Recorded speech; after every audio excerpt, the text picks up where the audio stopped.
Yo, what's up mga bro? Welcome back again to the channel.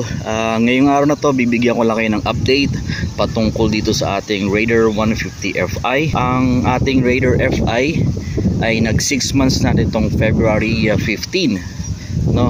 Today is February 17.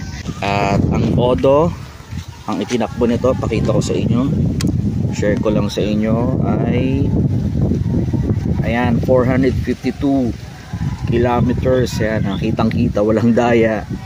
Yan, 452 in 6 months. So obviously hindi ko nagagamit itong ating Raider Fi.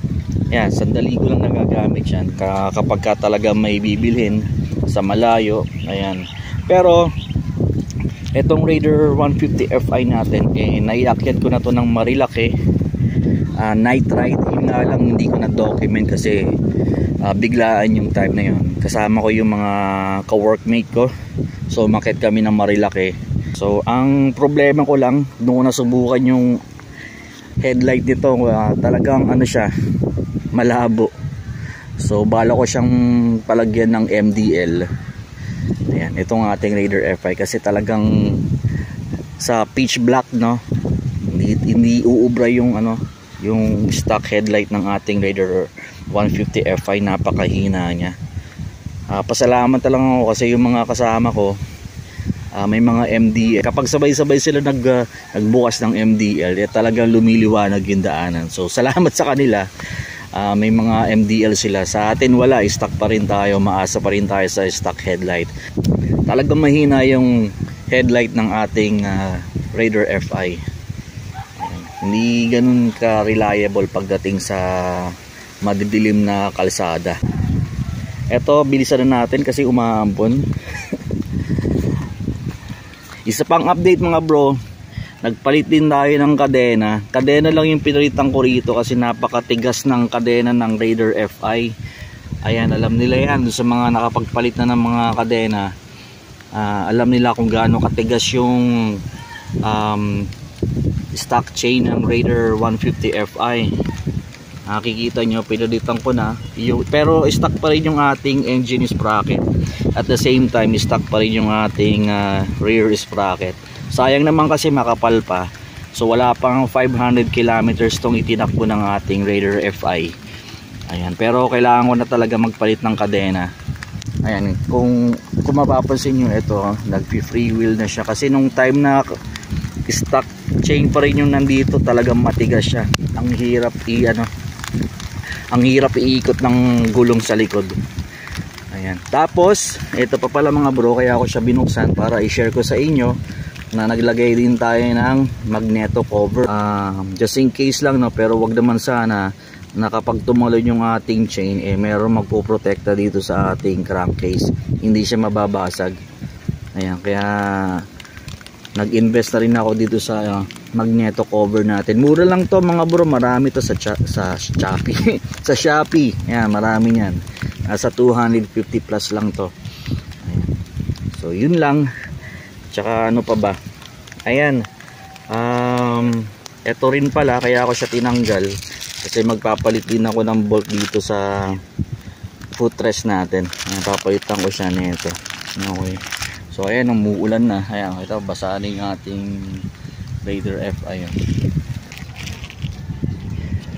Idagdag ko na lang din mga bro, pagdating naman sa engine oil, nakadalawang palit na tayo rito sa loob ng 6 months. First, yung una nating palit, after 1 month ko nabili to, kasi para sa akin ang bilis uminit ng makina niya kapag ang nakalagay dito yung stock engine oil. So after 1 month, nag-decide na akong palitan siya ng X-Star, yung semi-synthetic ang ating ginamit dito. And at the same time, pinalitan ko na din yung oil filter natin. Tapos after 3 months, nagpalit din ako ng oil. Ayan, X-Star pa rin yung ating ginamit. Tapos nagpalit din tayo ng oil filter. So hindi naman ako mayaman sa langis, yung nga lang mga bro, talagang gusto kong alagaan tong ating Raider Fi pagdating sa langis. Ayan. So ayan, malinaw pa yung kanyang langis mga bro. Ay, wala nang ulan mga bro.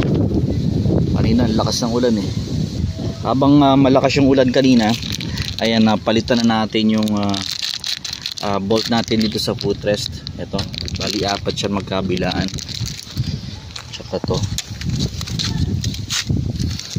Ayan. Bali ang size nito 8x20. Ito yung stock niya. Flower type yung binili ko para ayan, para partner dito sa ating footrest sa likod. So ito. Okay. Alright.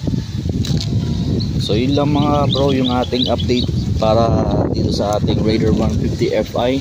So uulitin ko, 6 months pa lang tong ating Raider Fi. At ang odometer niya is 452. So batang bata, nasa break-in period pa rin siya.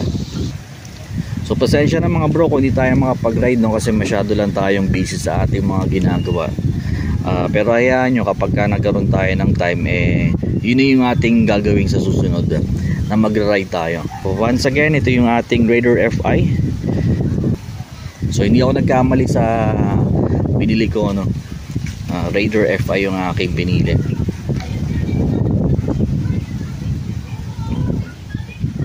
So ang ganda ng video mga bro. Ayun. So yan yung pililya. Pagdating dyan, hala-hala. Hanggang dito lang tong ating video mga bro. Maraming salamat sa inyo. At mag-iingat kayo. Paalam, hanggang sa muli. Raider Fi. Solid.